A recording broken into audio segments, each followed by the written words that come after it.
sea turtle. Tour. Oh, okay. So this is Carlotta. Carlotta is our beautiful loggerhead turtle.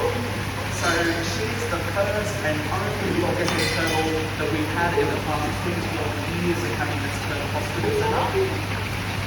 So guys, the most obvious thing about Carlotta here is of course the big missing flipper. So she was found a bit south of Cairns in Mission Beach, almost about a 2-hour drive south of Cairns. And she was found stuck in a ghost net. So a ghost net is basically a fishing net that's just been thrown into the water with no one using it anymore. And it was about a 10-metre long net. Now, very sadly, when they did find her, around Mission Beach, there's a very rocky patch. The net had caught against the rocks, and every time that the waves came in, she was actually getting bashed against the rocks. So that's why in the back of the shell, all those lines, that's like the scars when the rocks were like cutting the shell. There's a little chunk that's missing out the back corner of her shell, that's where the net was cutting in. When they finally found her and they unraveled the net, her flipper was just hanging there, and that net had actually cut through to the bone, and the bone had actually started to get infected. So no matter what, even with antibiotics and treatment, we probably could not save that flipper. It was causing her a little pain as well, so that's why the fact that we now amputate that flipper. She is doing absolutely fantastic. She's actually been with us for almost about 2 years now. Usually in case of missing flippers, the minimum stay is usually about 1.5 to 2 years. It's about a minimum stay. Unfortunately, if the turtle cannot be released into the wild, then we're not allowed to keep it in captivity. So any turtles that you see here will be getting released. If they can't get released, sadly they have to be euthanized. So that's why it's really important we give them every opportunity to look forward to do something like that.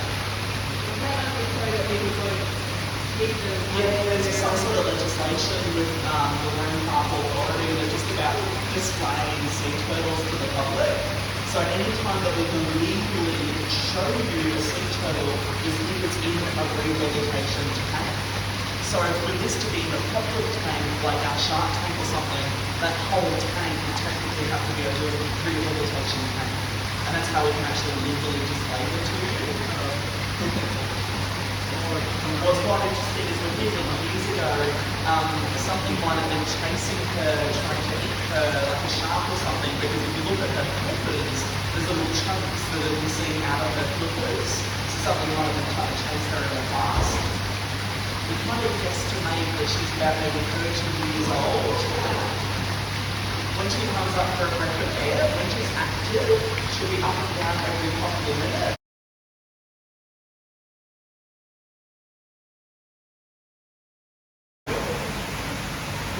Every single time that he eats something, he's swallowing a whole bunch of salt water. But he doesn't want to eat that salt water, so he has to spit the water out. But when he's spitting water out, he doesn't want the food to be spat out. So, on the inside of his mouth, that's what it looks like. So on the inside of his mouth, he's got all these spikes that face backwards. And so once the food is in the belly, those spikes, they stop the food from being spat back out. So Warren came to us with that disease called coccidiosis, and it was a parasite that affects his nervous system.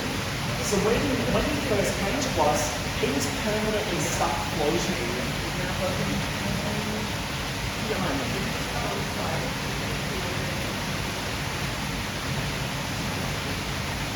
So quite often we do get sea turtles that have that thing called floater's syndrome. Floater's syndrome can happen from so many different things. In his case, we knew it was from the disease because with that disease that he had, his head was basically permanently stuck to its side. When we see him swimming like this, When he first came to us, he was not swimming, he was only turning on the spot. He was just circling on the spot. He wasn't actually moving around like what he is now. And that's how we knew that he had that disease, that coccidiosis. I'm not too sure on what treatment Jenny's been giving him, but whatever it is, it has been working. And his blood tests so far have been coming back as negative for coccidiosis, which has been absolutely fantastic.